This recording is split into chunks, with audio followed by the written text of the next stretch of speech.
Young, and The Restless spoilers Thurdays. Update August 20. Welcome back to our channel, soap fans. Today is a beautiful sunny Tuesday, but let me tell you, things in Genoa City are absolutely dark, twisted, and completely unhinged right now. Grab your iced coffee, take a deep breath, and let's get into it. Oh my god, I'm screaming. I literally cannot even process what my eyes just witnessed on this show. Okay, but listen, you guys know I watch a lot of daytime drama, but this episode actually sent me into orbit. I was literally eating my dinner, like just casually having a slice of pizza, and I actually choked. I had to pause the TV and text my group chat immediately because the level of unhinged behavior we are seeing right now is off the charts. I can't breathe. Seriously, I am unwell. I am pacing around my living room trying to make sense of the absolute garbage fire that is happening with these families. Let's start with the absolute disaster that is Victoria Newman and Kyle Abbott. I am shaking just typing this. Why would she do that? She needs to get it together, I swear. Okay, wait. Let me back up. So Kyle runs into Victoria at Crimson Lights. Just casually running into each other, right? Wrong. The tension, the vibes, it's all so wrong. Kyle literally looks at her and goes, "I'm worried about you." Excuse me? Since when is Kyle Abbott the emotional support animal for the Newman Ice Queen? He asks her if she's talked to her brother yet, and she says no. And then he gives her this deeply intense look and says he's so sorry for everything she's going through. And Victoria, which is insane by the way, actually looks at him and says that for an Abbott, he's a pretty good friend. A good friend? I'm yelling at my screen. Are we forgetting the literal family tree here? Let me break this down, because I feel like I'm taking crazy pills. Kyle Abbott was literally married to Summer Newman. Summer is Victoria's niece. Victoria is essentially the great aunt-in-law or whatever to little Harrison. But wait, it gets worse. So much worse. And don't even get me started on that. I forgot to mention earlier, but Kyle just dated Claire Grace Newman. Claire, Victoria's literal biological daughter who she just got back into her life after decades of trauma and cult kidnappings and whatever else Aunt Jordan put them through. Kyle was Claire's first real crush, her first foray into normal society, and now Victoria is sitting at Crimson Lights making gooey eyes at her daughter's ex-boyfriend? The audacity. Not okay. I'm done. Honestly, I have to pause and just scream into a pillow. How does Victoria justify this in her head? Oh yes, let me just casually flirt with the man who broke my niece's heart, and then immediately moved on to my highly traumatized daughter. It's sick. It's actually twisted. But then again, wait, did I already say that? Whatever. Anyway, let's remember who Victoria's mother is. Nikki Newman. Nikki literally dated Cole Howard, who was Victoria's husband, lover. So, I guess sharing men is just a Newman family tradition at this point? Like mother, like daughter, I guess? Mark my words, this is going to end badly. The generational trauma in this family is so deep, they need a team of therapists working around the clock. You cannot just date your daughter's ex-boyfriend. There is an age gap, there is a massive power dynamic, and there is the simple fact that it is completely gross.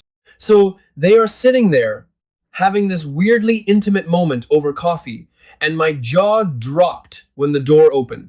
Guess who walks in? Claire and Holden. Yes, Claire walks into the coffee shop and sees her own mother sitting with her ex-boyfriend. The awkwardness was so thick you could cut it with a chainsaw. Claire just stands there and gives this super awkward, stilted greeting. You could literally see the internal screaming in her eyes. I felt so bad for her.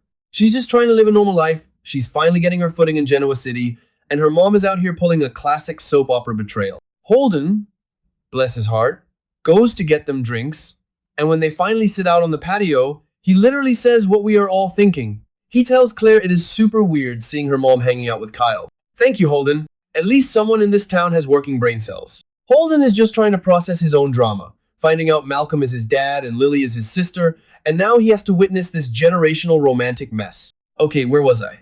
Right? So Holden and Claire are on the patio trying to recover from the sheer cringe of Victoria and Kyle, and then Billy Abbott comes storming in like a hurricane of bad choices. Billy is literally on one right now. He marches right up to Holden and drops the absolute nuke that Chancellor is now his. He literally looks at this poor kid and says, "Chancellor is mine now." Holden is like, "Does that mean you're firing me?" And Billy, being the absolute manipulative menace that he is, tells Holden he has to pick a side. He literally threatens him. He says if Holden chooses to please his sister Lily, he'll end up with nothing. But if he works with Billy, He could own his own company someday. The manipulation, Billy is so out of control. He is literally cornering a young guy who is just trying to figure out his place in the world and forcing him into a toxic corporate war. I was literally throwing popcorn at my TV. Billy Abbott, you are a grown man. Stop terrorizing the youth. Which brings me to the whole Chancellor corporate war, which is honestly giving me an ulcer. Billy is claiming that because of some ancient, unpaid bailout money from John Abbott, the Abbotts legally own Chancellor. Lily and Kane are fiercely fighting this. They are literally ready to go to war. Kane is not playing games. I was watching Kane in this episode and I was like, yes, unleash the beast. Kane goes straight to the Jabot offices to confront Jack. And let me tell you, the tension in that room was palpable. I was sitting on the edge of my seat. Jack is just trying to survive, honestly. He's got Diane stressing out over Dr. Markham. His house is a mess. And now Kane shows up demanding he do something about Billy. Jack literally tells Kane he won't interfere. He's like, you and Lily are going to have to do what you have to do. Just keep my father's name and reputation out of it or face me. Jack is so exhausted. He admits a part of him wants this over. But he tried to talk Billy down and Billy won't listen. Jack explains that Billy is convinced the Abbotts own Chancellor legally and that his sisters are trying to talk Billy down before he arrives at Jabot. But Kane is not having it. Kane tells Jack that Billy is ready to burn everything down. Jack points out that if the debt is unpaid, Billy is technically right. Kane fires back that Lily owns Chancellor. And Jack, with his cold, calculating look, just says, for now. The chills I got. Kane asks Jack if he is seriously condoning Billy's obsession. Jack says he knows Billy is looking for a secret, and from what he sees, they have a case. Kane literally draws a line in the sand right then and there. He tells Jack that if Billy doesn't stop, he will put all his power into helping Lily, and he will make things terrible. Jack admits part of him wants it over to protect his dad's reputation, but Kane says he doesn't want to target Jack's dad. But Billy is fighting to win, so I'm going to do the same. Oh my god. Kane is literally forming a new alliance to take Billy down. And the rumors are flying, you guys. Who is Kane going to reach out to? I'm calling it right now. He's going to go to Victor Newman. Think about it. Victor hates Billy. Victor would love nothing more than to crush Billy Abbott into dust. If Kane teams up with Victor, Billy is going to lose everything. Victor has the money, the power, and the sheer ruthlessness to completely dismantle Billy's claim to Chancellor. And honestly, I kind of want to see it happen. Billy is being so arrogant and smug, he needs to be taken down a peg. And don't even get me started on Sally Spectra and all of this. Sally is pregnant, she's out of town, and she has no idea that her baby daddy is starting World War III over a company he doesn't even need. Audra tried to warn him.